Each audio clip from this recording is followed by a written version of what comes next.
लोकसभा का चुनाव और विधानसभा के चुनाव में बहुत अंतर होता है। लोग देश के लिए और मोदी जी को दोबारा देश का प्रधानमंत्री देखना चाहते हैं। शिमला के सांसद सुरेश कश्यप ने कहा कि 2024 में देश की जनता मोदी को प्रधानमंत्री के रूप में देखना चाहती है। उन्होंने यह बात नालागढ़ में विश्राम गृह में पत्रकारों से बात करते हुए कही। उन्होंने कहा कि मोदी जी के नेतृत्व में देश नई नई ऊंचाइयों को छू रहा है।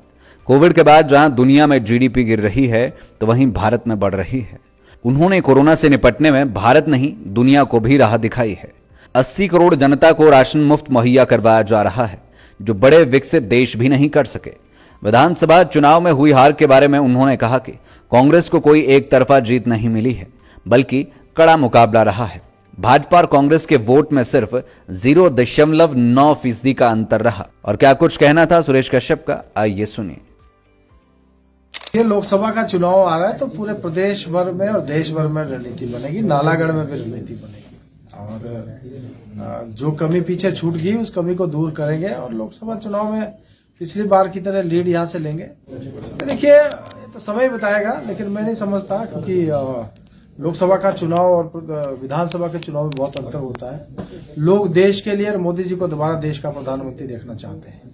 तो मैं नहीं समझता कोई बहुत ज्यादा इम्पैक्ट उसका होगा, क्योंकि जिस प्रकार से मोदी जी के नेतृत्व में हमारा देश आगे बढ़ा है और इन 9 सालों में जिस प्रकार से हम आगे बढ़े हैं, दुनिया की सबसे बड़ी पांचवी सबसे बड़ी अर्थव्यवस्था बने, दुनिया के अंदर जो है सबसे तेज गति से आगे बढ़ने वाली अर्थव्यवस्था आज हम है। हमारी जीडीपी लगभग 7% है, दुनिया में सबसे बेहतर, और इन्फ्लेशन सबसे कम है। और जैसा देश मजबूत हुआ है, धारा 370-35 को समाप्त किया गया, अयोध्या में राम मंदिर का निर्माण हो रहा है, सीए को लागू किया गया और ट्रिपल तलाक को समाप्त किया गया। ये बहुत सारे ऐसे निर्णय हुए, ऐतिहासिक निर्णय हुए कि जिसकी बदौलत आज देश में ही नहीं दुनिया में मोदी जी ने एक अलग पहचान बनाई है। और कोविड के समय में जिस प्रकार से हमारी सरकार ने काम किया, आज पूरी दुनिया जो है मोदी जी की मुरीद है और देश की जनता भी मोदी जी की मुरीद है, क्योंकि 240 करोड़ के वैक्सीन के डोजेज 135 करोड़ लोगों को देना और मार्च 2020 से लेकर अगले वर्ष तक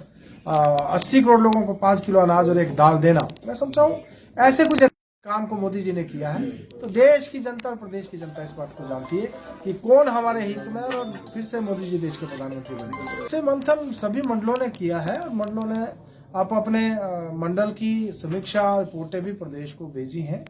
अलग अलग विधानसभा क्षेत्रों में अलग अलग कारण है, कोई स्पेसिफिक कारण हम कह सकें, लेकिन ये बात जो है तय है कि मुकाबला बहुत कड़ा रहा और वोटों का जो अंतर है मात्र अगर हम पूरे प्रदेश की बात करें तो 0.9% का है, लगभग 36,000 का है। और अगर हम संसदीय क्षेत्र की भी बात करें, जहां संसदीय क्षेत्र में कांग्रेस को 14 सीटें मिली हैं, इसके बावजूद भी जो जीत हार का अंतर दोनों पार्टियों में मात्र 55,000 के करीब है।